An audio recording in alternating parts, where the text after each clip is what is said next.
एक बार फिर से आप सबका स्वागत है टारगेट इंग्लिश ऑफिशियल पे हमारे लिटरेचर के सेशन में। हमारा जो अभी सेशन चल रहा है वो है लिटरेचर के लिए आपके आरपीएससी फर्स्ट ग्रेड और सेकंड ग्रेड में इंग्लिश सब्जेक्ट्स के जो कैंडिडेट हैं उन सब के लिए ये हमारा लिटरेचर का पोर्शन चल रहा है, जिसमें मैं आपको कंप्लीट लिटरेचर कवर करवाने वाला हूं।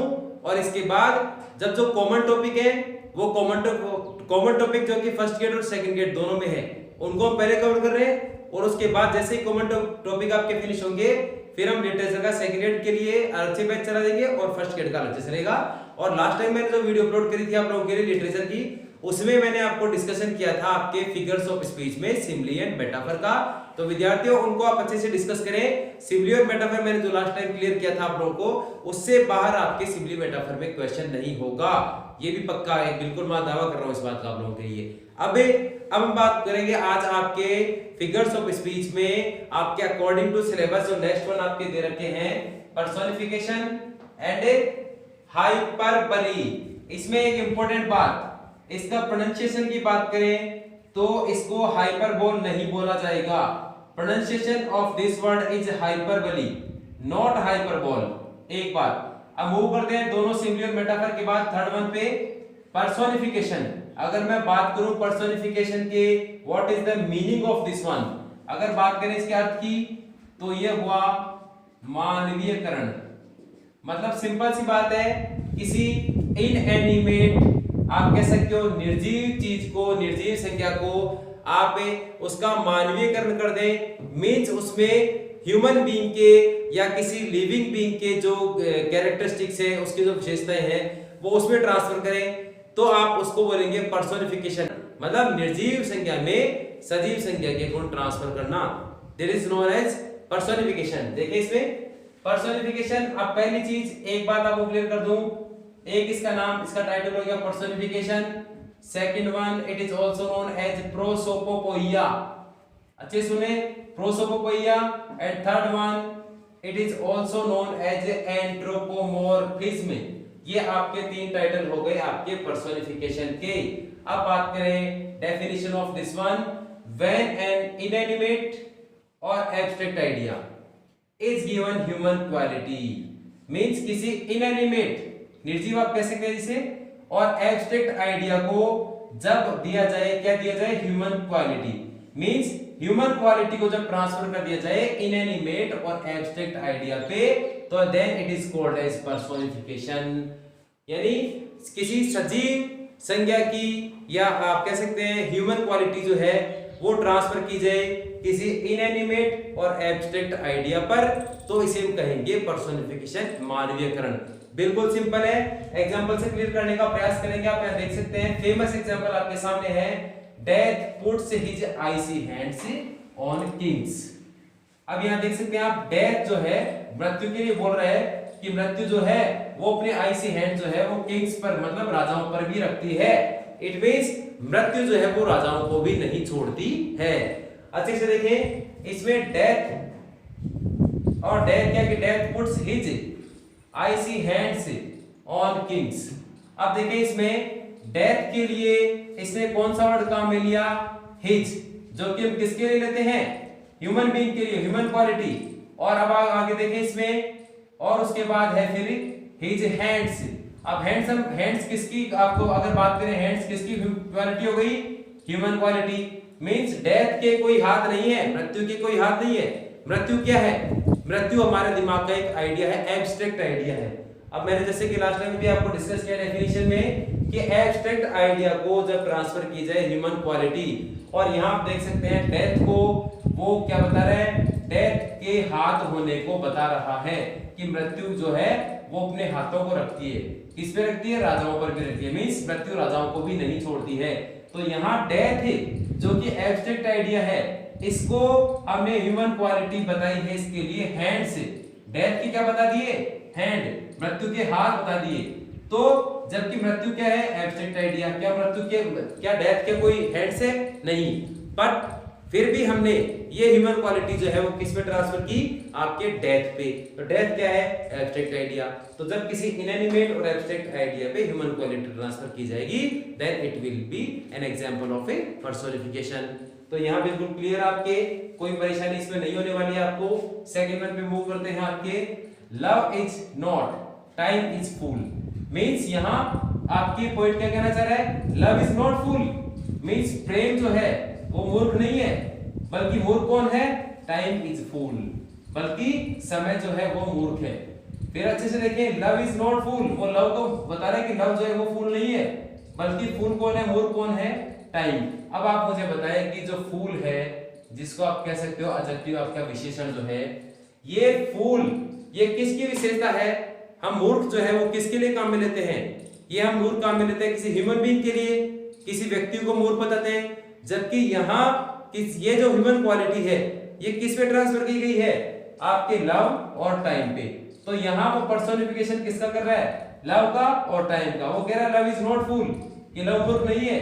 ये जो लव वर्ड है वो जो फूल वर्ड है वो कह रहा है लव के लिए कि लव जो है प्रेम जो है वो मूर्ख नहीं है बल्कि मूर्ख तो समय है। तो ये इस प्रकार से आप देख सकते हैं कि ये जो एडजेक्टिव है ये जो ह्यूमन क्वालिटी है फूल ये वो किसके लिए यूज कर रहा है लव और टाइम के लिए। इसीलिए यहाँ ये एग्जांपल हो गया आपके पर्सोनिफिकेशन का मींस यहाँ उसने आपके लव और टाइम को पर्सोनिफाई किया है।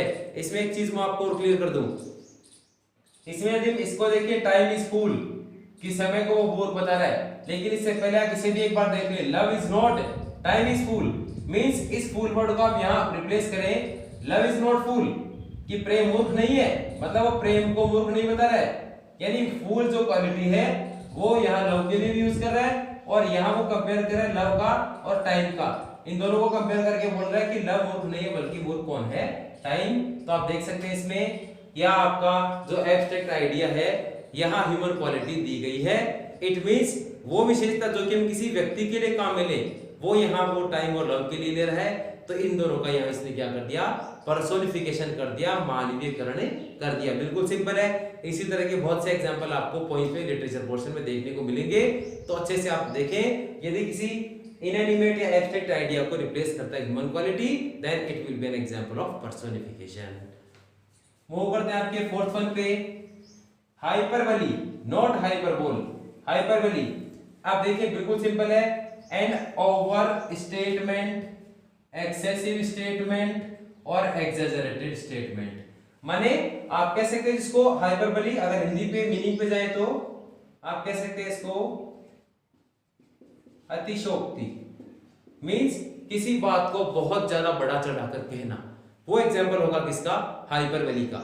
और बिल्कुल सेंटेंस को रीड करते ही आपको आसानी से क्लियर हो जाएगा कि it is an example of hyperbole means statement नहीं होगा बल्कि वो ओवर स्टेटमेंट होगा एक्सेसिव स्टेटमेंट होगा या एक्सैजरेटेड स्टेटमेंट होगा उसको हम कहेंगे हाइपरबली। एग्जांपल देखेंगे इसमें राइड 10 ये भी बिल्कुल फेमस एग्जांपल है इसको भी अच्छे से क्लियर कर लें। Ride 10,000 days and nights till age snow white hair on thee means you। ये पोएटिक लैंग्वेज की बात करें तो दी मींस यू। अब वो कह रहा है ये जो एग्जांपल आप देख रहे हो जो कोटेशन देख रहे हो किसके ये किसकी फेमस पोएम से है जॉन डन की फेमस पोएम है go and catch a falling star by John Donne. John Donne की इस फेमस पोएम में से आपके कोटेशन लिया गया है।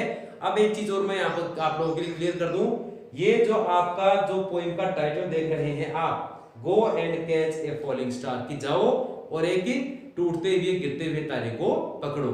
तो ये भी एक अपने आप में क्या है एग्जाम्पल किसका हो गया हाइपरबली का कि क्या कभी कोई व्यक्ति जाकर किसी टूटते हुए तारे को पकड़ सकता है नहीं। इट मींस ये भी किसका एग्जाम्पल है हाइपरबली का। इसमें देखें जॉन डन क्या कह रहे हैं राइट 10,000 days कि 10,000 दिनों तक और 10,000 रात्रियों तक आप जो है वो राइड करें जब तक कि as snow white hair on the जब तक कि एज जो है आयु जो है वो आपके बालों को सफेद ना कर दे।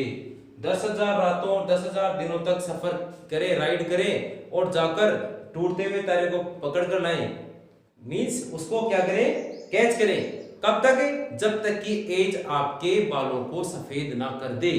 तो ये भी एक अपने आप में क्या है ओवर स्टेटमेंट है एक्सैजरेटेड स्टेटमेंट है यानी किसी बात को बहुत ज्यादा बड़ा चढ़ाकर कहना। It is an example of A hyperbole जैसा कि टाइटल से भी क्लियर है और आपके इस एग्जांपल से कोटेशन से भी बिल्कुल क्लियर है किसी बात को बहुत ज्यादा बड़ा चढ़ाकर कहना। एक और एग्जांपल पे मूव करते हैं I could eclipse the with a wink. अब जो है इस स्टेटमेंट में जो स्पीकर है मींस जो बोलने वाला है वो क्या कह रहा है सुनने वाले को, आई कुड एक्लिप्स दो मींस यू, एक्लिप्स मींस ग्रहण लगाना, मींस मैं तुम्हारे ऊपर ग्रहण लगा सकता हूं विद ए विंक, एक झपकी के साथ ही। एक जिस प्रकार से आंख की एक झपकी है, इस झपकी के साथ ही मैं तुम्हारे ऊपर ग्रहण लगा सकता हूं। तो ये भी किसका एग्जांपल हो गया, आपके एक्सैजरेटेड या ओवर स्टेटमेंट का एग्जांपल हो गया, मींस किसी बात को बहुत ज्यादा बड़ा चढ़ाकर कहना। It is also an example of A hyperbole. Move करते हैं हमारे नेक्स्ट वन पे। नेक्स्ट वन है हमारा आयरनी। हम लोग मैं आपको एक बात यहाँ क्लियर कर दूं, आपके सिलेबस के अकॉर्डिंग ही हम डिस्कशन कर रहे हैं। आपके सिलेबस में जितने भी फिगर्स ऑफ स्पीच दे रखे हैं सिलेबस में है, उस सिलेबस के अकॉर्डिंग ही हम लोग यहाँ डिस्कशन कर रहे हैं। फिगर्स ऑफ स्पीच तो बहुत सारे हैं, लेकिन अब की बार आपको बिल्कुल जो लिमिटेड नंबर इनका वही दे रखा है। आपके सिलेबस में 8 फिगर्स ऑफ स्पीच दे रखे हैं जिनके बारे में हम डिस्कशन करेंगे। हमारा नेक्स्ट वन है आयरनी। अब ये बिल्कुल सिंपल है, when the actual words are opposite of intended meaning, means जब किसी व्यक्ति के द्वारा कहे गए जो एक्चुअल वर्ड्स हैं, जो शब्द हैं, वो वास्तव में उनके अर्थ से बिल्कुल ही अपोजिट हो। कि when the actual words are opposite, actual जो वर्ड्स हैं स्पीकर के द्वारा कहे गए जो शब्द हैं उनका जो मीनिंग है, इंटेंडेड जो मीनिंग है, इंटेंडेड मतलब जो उसका आप कह सकते हो उद्देश्य के साथ जो उसका अर्थ है वो अर्थ वास्तव में वर्ड्स के बिल्कुल अपोजिट हो। तो वर्ड्स के अपोजिट का अगर कोई इंटेंडेड मीनिंग है then it is known as a irony. और अगर बात करें हिंदी मीनिंग की then it is known as a विडंबना। एग्जांपल देखेंगे, if a student comes late in the classroom, माने कोई स्टूडेंट फॉर एग्जांपल ये मान लीजिए यदि कोई स्टूडेंट क्लासरूम में लेट आता है और टीचर उसको क्या बोले वेरी अर्ली, कि बहुत जल्दी आए तुम, इट मींस इसका अगर हम बात करें intended meaning of the teacher, teacher उसको वास्तव में क्या बोलना चाह रहा है कि आज तुम बहुत ही लेट हो, जबकि उसके एक्चुअल वर्डिंग्स जो है वो कैसे हैं वेरी अर्ली। यदि बात की जाए टीचर की तो टीचर यदि बोले वेरी अर्ली तो लेट आने वाले स्टूडेंट को यदि टीचर बोलता है वेरी अर्ली, इट मींस वो उसके टीचर के द्वारा कहे गए जो एक्चुअल वर्ड्स हैं उनका मीनिंग वास्तव में वो नहीं है जैसे कि वो वर्ड्स हैं, बल्कि टीचर के द्वारा कहे गए उन शब्दों का अर्थ क्या है बिल्कुल अपोजिट है। टीचर उसको क्या बताना चाह रहा है कि आज तुम बहुत लेट हो, फिर भी टीचर ने इसको क्या कहा वेरी अर्ली। तो इस प्रकार से स्पीकर के द्वारा कहे गए जो एक्चुअल वर्ड्स होंगे उन एक्चुअल वर्ड्स का जो इंटेंडेड मीनिंग होगा वो जस्ट अपोजिट होगा उन वर्ड्स के। अगर मैंने कहा वेरी अर्ली इट मींस मैं उस स्टूडेंट के जल्दी आने को नहीं बता रहा हूं बल्कि उसे ये कहना चाह रहा हूं कि आज तुम बहुत लेट हो। तो इस प्रकार से जो भी आपके आयरनी की कैटेगरी में जो भी एग्जांपल आएगा उसमें आप ध्यान रखें कि स्पीकर के द्वारा कहे गए जो एक्चुअल वर्ड्स हैं उनका इंटेंडेड मीनिंग जो है वो बिल्कुल अपोजिट होगा उन वर्ड्स के। ये बात आप अच्छे से क्लियर कर लें। तो ये थी आपकी आयरनी। और अब नेक्स्ट आपके जो 3 फिगर्स ऑफ स्पीच और बच रहे हैं, इसमें जो शेष हैं आपके 3 फिगर्स ऑफ स्पीच, वो मैं आपको कल की क्लास में अपलोड करके फिगर्स ऑफ स्पीच फिनिश करेंगे और फिर हम मूव करेंगे फिगर्स ऑफ स्पीच के बाद आपके लिटरेरी फॉर्म्स पे। तो मिलते हैं अगली क्लास में, तब तक के लिए टेक केयर।